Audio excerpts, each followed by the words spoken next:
Never allow anybody to discuss your boss with you. Usikubali.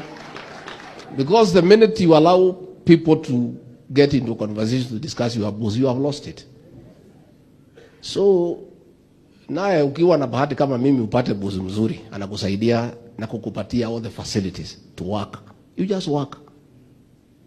When William Ruto was the deputy president, he had a difficult time.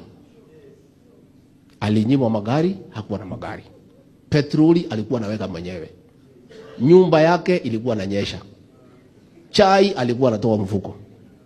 Ndege anakomboa yake. Hakuna waziri anaweza chukua simu yake. And I must say, today here in church, William Ruto, our president,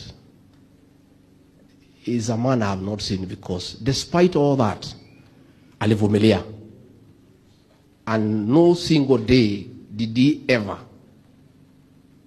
talk down his boss, despite the challenges.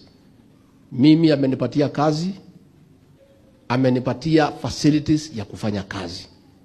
Mandege amenipatia, magari amenipatia budget. Mawaziri wote wanaripoti kwangu kabla kwenda kwake.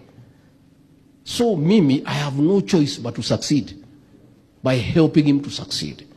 And that is what deputies must do.